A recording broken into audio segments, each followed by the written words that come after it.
Those who got the Free Food and Medicine DVD set will remember Katrina Blair, the charming girl who lives off wild foods and runs Turtle Lake Refuge in Durango, Colorado, an educational center that also has a cafe that serves gourmet food made from wild plants. Let this amazing video inspire you to a new way of looking at nature's free food and medicine.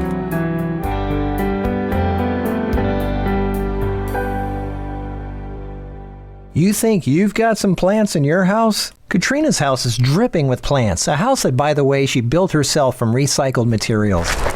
To get food for her restaurant and for herself, she just goes outside to the wild outdoors. This is some wild tarragon, which is a really nice spice that we use to make some pesto with. Here's the alfalfa, the wild alfalfa flowers, which are so delicious right now. The purple flowers. In the springtime, I like to eat the greens when they just come out of the ground, early spring, but now all the juice is in the flowers. And then, some of these have already dried into their seed form, and they're these beautiful curly-Q seeds.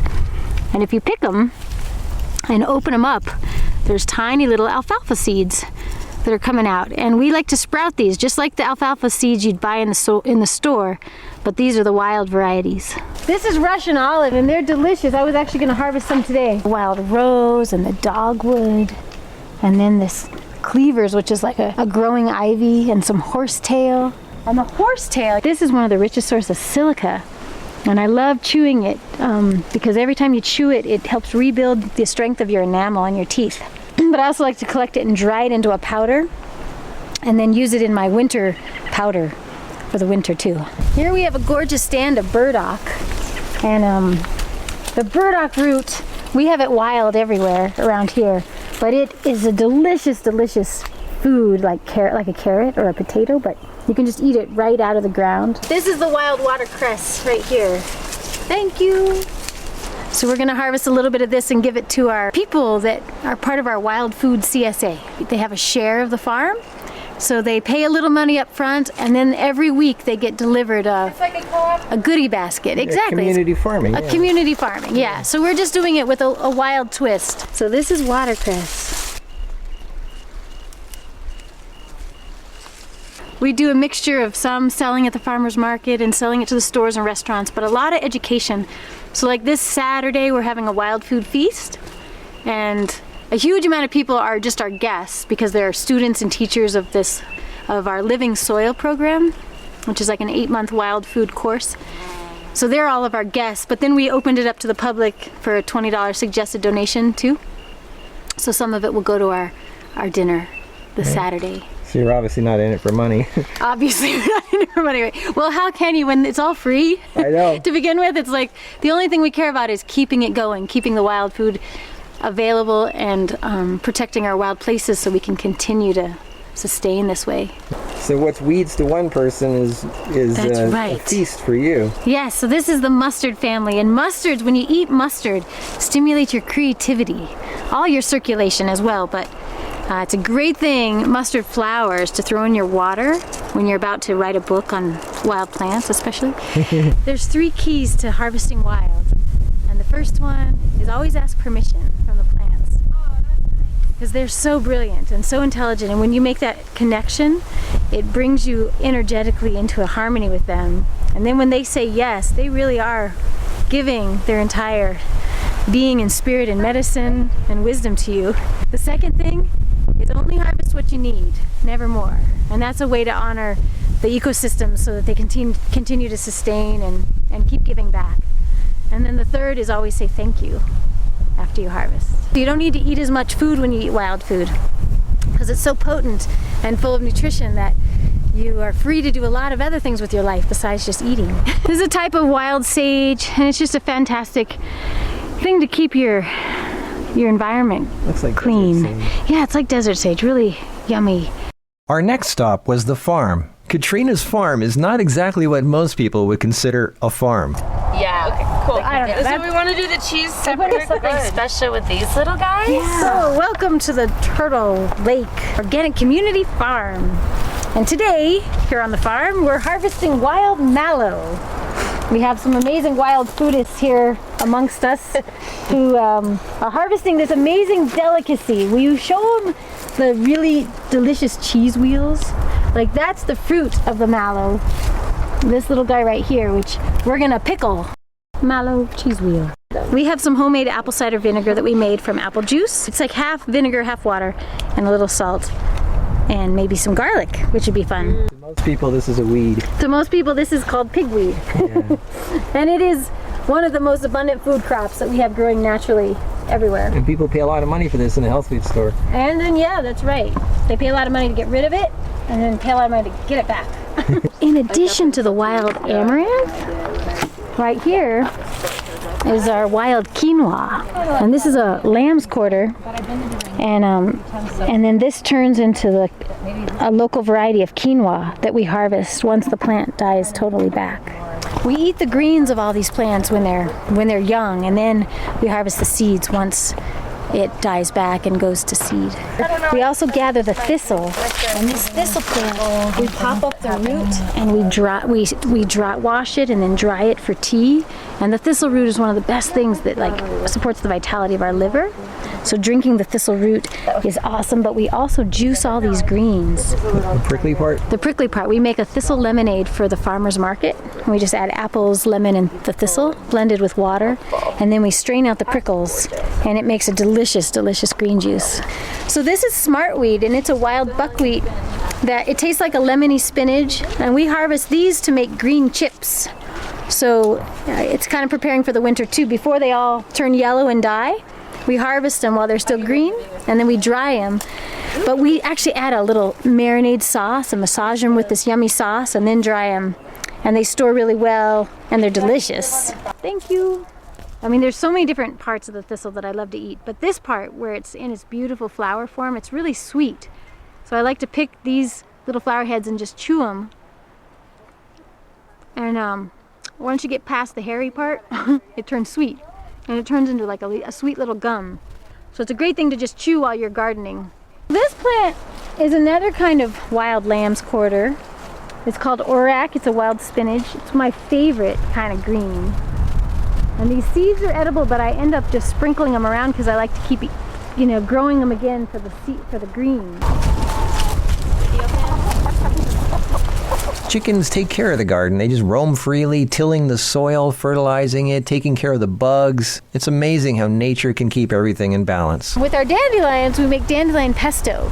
That's super popular here in Durango. It sells out every farmer's market. And comfrey and some mint.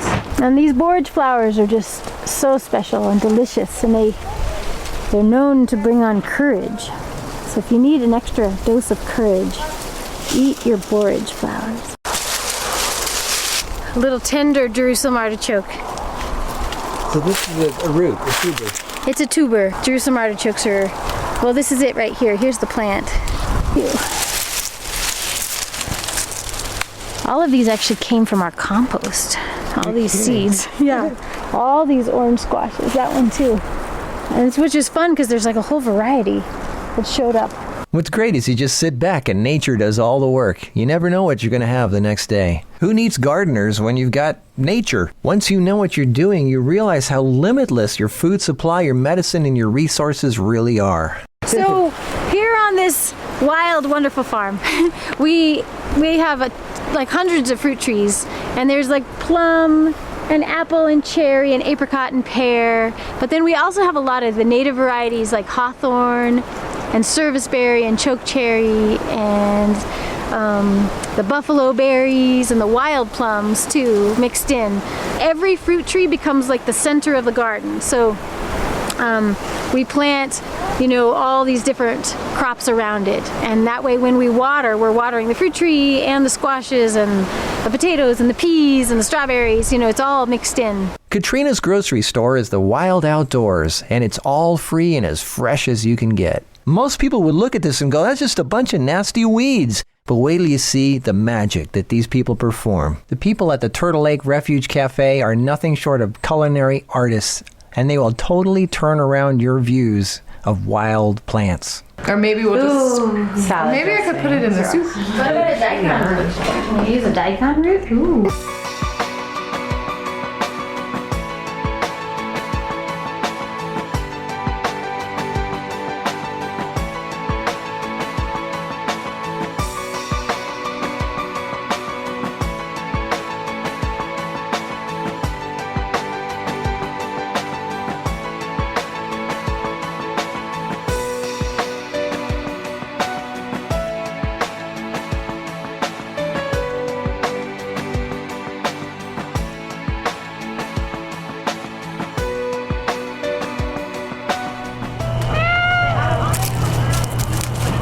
This is a wild prickly lettuce. At the early stage, like right now, it's a delicious salad green. And it's just come back in the fall for a second go around.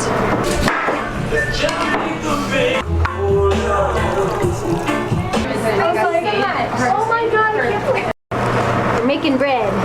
Grind it up with a little salt. Dehydrate it or dry it in the sun. Yeah, sun bread is the best. It's kind of funny because in the past it was the man had to go out, kill an animal, bring it home for food. Right. Now it's like the woman goes out and gets some herbs. Get some shovel. This is chicory root. We're gonna make a chai. Nice. Chicory chai tea with the roots. These are beautiful roots. Thank you, chicory. This is the chicory root. We're not gonna roast it. We're gonna use it fresh.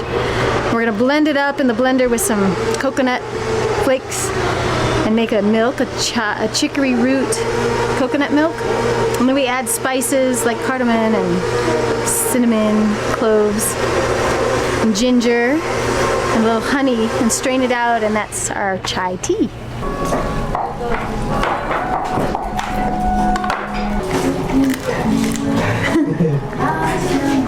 This is amazing. Okay, here's where the food is, right? And it's right next to the table. For those of you who are too lazy or don't have the time or energy or resources to make your own, here they can send you. Yes, we do have some wild food goodies. We recommend you make your own from where you live, but if you don't have time one year or you want support, we make a local wild green powder, and it's for the winter. And it's a way to stay connected to the wild elements and the wild minerals all year round. So these are just wild greens like dandelion and plantain and lamb's quarter and amaranth that we dry and grind into a powder. We have green chips, which are elm leaves, the Siberian elm. We gather those leaves with So these are tree leaves. Tree leaves, yeah, tree leaves, and we marinate them with a yummy seasoning with a little almond and spice, some lemon and salt, and dry them. So it's a really yummy chip. These are chips. Those are chips, yep. And then we have we use the wild mallow to make breadsticks, and we sprout rye and grind it up and dry them. That's really good. And then our granola, we usually put Oregon grape berries in our granola. And then this is our amaranth, our wild amaranth seed, flaxseed crackers. And then we have some local apple sugar. We press all the apples and get their juice and then dry the pulp and grind it fine to make the apple sugar. What's this? Well, this is the chai with some coconut and spice that I make in the milk, making coconut milk with the coconut chai milk. This is kombucha.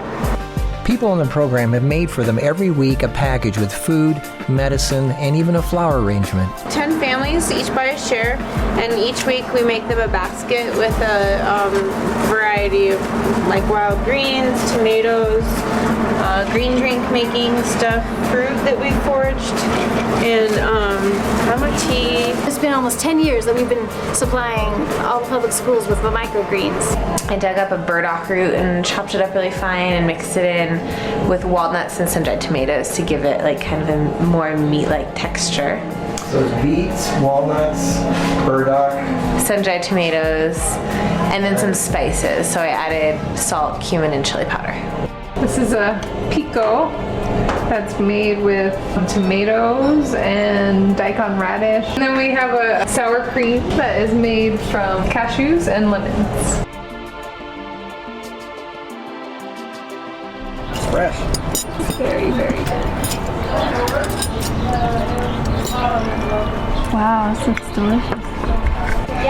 This is really good. I am not kidding. This is the best French onion soup I've ever had in my life. The soup tastes so good, it's hard to believe there's no dairy or anything in it. Well, I don't really like this because I love it. I've never had a hollyhock leaf before. It's interesting. So this is an apple cake. The cake part layer is made with soaked almonds, fresh apples from our trees, mesquite powder, apple sugar, and what else? Cinnamon. And then the frosting is a cashew frosting with just cashews, honey, and vanilla. Apple cake. Thank you. Wow, that's beautiful. Wow. Decadent. Wow. This is heaven right here. So the French onion soup that I made was, I sliced very thinly some farm fresh onions, yellow onions, and I put it in a bowl, and I poured in tamari and a lot of fresh squeezed lemon juice, some salt and pepper, a little bit of sunflower oil, and then I just kept and some garlic, and I just kept stirring it, and just the lemon juice basically really cooks the onions, and I did add a little bit of honey. And how long to it. was this marinating? Maybe like 45 minutes, not very long. And then warmed it. And I slightly warmed it. Then I took a little bit of that mixture in a Vitamix with some tamari and a little bit of olive oil and water, and then blended like 1 pitcher full of that and added it to the soup, and then I just, added water and then just gently warmed it on a hot plate. That's the best onion soup I've ever had. Seriously. It's really, really good. It's amazing. And the cake just amazing. Thank you.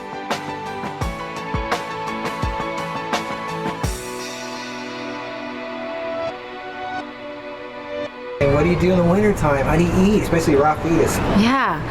Well, we prepare for the winter. I mean, this is the time. It's fall right now, so we're gathering the acorns, and we're gathering all the fruits, and we're drying them and freezing them, and all the wild greens right now, the dandelions and the plantain and the mallow and the amaranth. We're gathering those greens and drying them, and then making a winter powder that we use in our smoothies throughout the winter to keep nourished. So what's your typical meal in the wintertime? Well, if it's really cold and I want something yummy and hearty, I'll grab some roots like that we have, like we grow different roots and potatoes, and not potatoes so much, but pumpkins and yams, and anyway, any kind of a root or a pumpkin or a squash, and make a soup with it, where I'll blend it up with a little avocado, which of course doesn't grow here, but something creamy, and it could be a nut or a seed too, and a little ginger and cayenne pepper, and then warm it up to like perfect temperature to eat. Which is what? Which is perfect? Like, I don't know, baby bottle temperature, so you're not going to burn yourself, but it's the most ideal. You're not boiling the soup. So I'm not cooking the soup, but I'm warming it, and then it's really wonderful to eat. Right. Yeah. And so, other than soup, what else do you eat in the wintertime? I make my own bread, and it's a sun bread, where it's like we take cattails and some other kind of grain. It could be buckwheat or oats or something, and we grind it together, and then add a few other ingredients, but dry them in the sun, and they're delicious. And you can always warm those up too. Like if you have a hot fire stove at home, which is what we have, you can just put it on there to warm it up, and then you can eat it right away. And one more winter food. And one more winter food is green juice, which is from our microgreens, growing it year-round inside. Right. And then you can cut the buckwheat or the wheatgrass or the sunflower greens and juice them. That's what a lot of people don't understand. You can actually grow your own stuff indoors. Right. Yeah. You just need some glass for this light. Just windows. Yeah. Uh-huh. All right, well, thank you so much. You're Katrina. welcome. The world needs to hear this. Thanks, Marcus. You're doing great work. Okay. All right. Bye. Blessings.